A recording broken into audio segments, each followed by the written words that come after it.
മുസ്ലിങ്ങൾ മഹാകുഴപ്പക്കാരാണ്, അവർ വലിയ സ്വർണ്ണക്കടത്തുകാരാണ് എന്ന് പറയുന്ന വാചകത്തെ ബുദ്ധിപരമായി എൻഡോസ് ചെയ്യാൻ. മൊല്ലാക്ക് നിന്ന് മൂത്രമൊഴിച്ചാൽ കുട്ടികൾ നടന്ന് മൂത്രമൊഴിക്കണ്ടേ? അങ്ങനല്ലേ? പിണറായി വിജയൻ ഈ പണി നടത്തിയാൽ പിന്നെ അയാളെ അനുകൂലിക്കാൻ ഈ വാക്കല്ലേ ഇവന് കിട്ടൂ? അതല്ലേ ഇവന് പറയാൻ പറ്റൂ? അങ്ങനെ പറയുകയാണെങ്കിൽ ജീവിതകാലം മുഴുവൻ അടിമയായും ആടായും ജീവിക്കാൻ തീരുമാനിച്ചാൽ പിന്നെ അവൻ അങ്ങനെയല്ലേ പറയാൻ പറ്റൂ സ്വാഭാവികമായിട്ട്. എന്നിട്ട് രസം കേൾക്കണങ്ങൾ. അതിനേക്കാൾ രസമുള്ളൊരു കാര്യമുണ്ട്. മുഖ്യമന്ത്രിയുടെ ഒരു വാചകങ്ങൾ കൂടെ നിങ്ങൾ അതിനോട് ചേർത്ത് വായിക്കണം.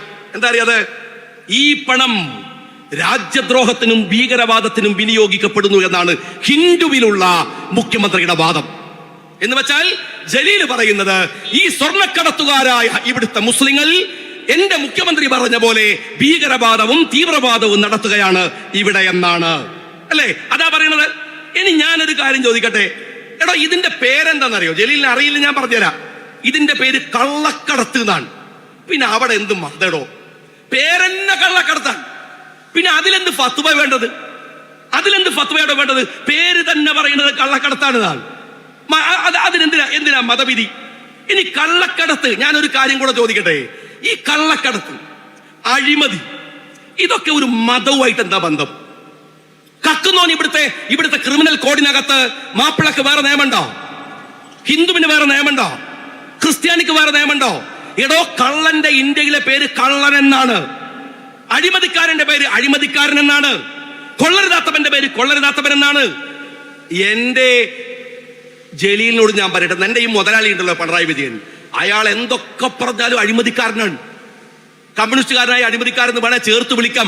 അയാളെ അഴിമതിക്കാരൻ എന്നാണ് വിളിക്കുക. അയാൾ ഹിന്ദുവായ അഴിമതിക്കാരൻ, മുസ്ലിമായ അഴിമതിക്കും കള്ളത്തരത്തിനും തോന്നിവാസത്തിനും തെമ്മാടിത്തരത്തിനും ഒരു പേരേ ഉള്ളൂ. ആ ചെയ്യുന്ന പണിന്റെ പേരാണ്.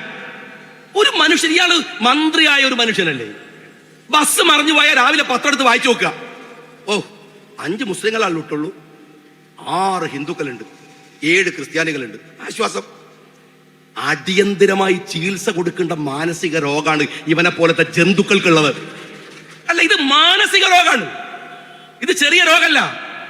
നാട്ടിലൊരു കുറ്റകൃത്യം ഉണ്ടായി, എടോ മെഡിക്കൽ കോളേജിൽ പോയി നോക്കട്ടോ സമയമുള്ളപ്പോ. ആ CH സെന്ററോട് പറഞ്ഞാൽ മതി, അവിടെ പോയി കാണിച്ചു തരും. അവിടെ എന്താ രോഗം? കഫം, മലം, മൂത്രം, ഇതുമായിട്ട് ബന്ധപ്പെട്ട കുറെ ആളെ രോഗം. ക്യാൻസർ, തലവേദന, വയറുവേദന. അല്ലേ?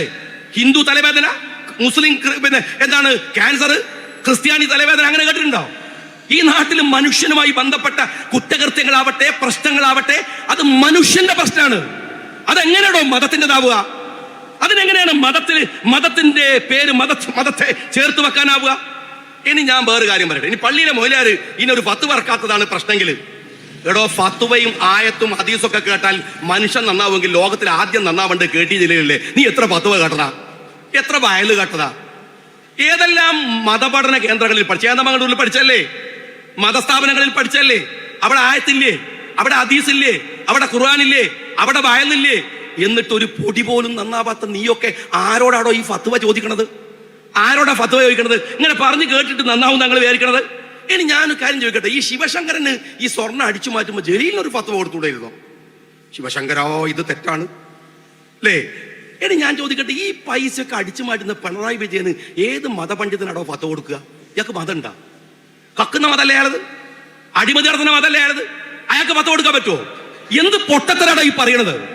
ഏത് പൊട്ടത്തരമാണ്? ഒരു ഭാഗത്ത് ഇത് മുസ്ലിങ്ങൾ ചെയ്തതാണ് എന്ന് പറയാൻ വരുത്തുക, മറുഭാഗത്ത് ഈ പിണറായി വിജയൻ അടിച്ചു മാറ്റും ആര് ഫത്വ പറഞ്ഞിട്ടെന്താ? എന്നിട്ട് ചോദിക്കാൻ മറ്റേ ആള് സ്വർണം കൊണ്ടുവന്നില്ലേ? എടോ, ആര് കൊണ്ടുവന്നാൽ എന്ത്? ഞാൻ ചോദിക്കട്ടെ, ഞാൻ ഇവിടെ സംസാരിക്കുകയാണ്, എന്റെ സഹോദരൻ കൊണ്ടുവന്നാൽ അതെങ്ങനെ ഞാനായതുകൊണ്ട് അത് ലഘൂകരിക്കപ്പെടുമോ? ഇല്ലല്ലോ. കുറ്റകൃത്യല്ലേ? ഏത് പദവിയിൽ ഇരുന്നാൽ എന്താണ്? ആ കുറ്റകൃത്യത്തെ മതത്തോട് ചേർത്ത് വായിക്കുകയാണ് നിങ്ങൾ ചെയ്യുന്നത്.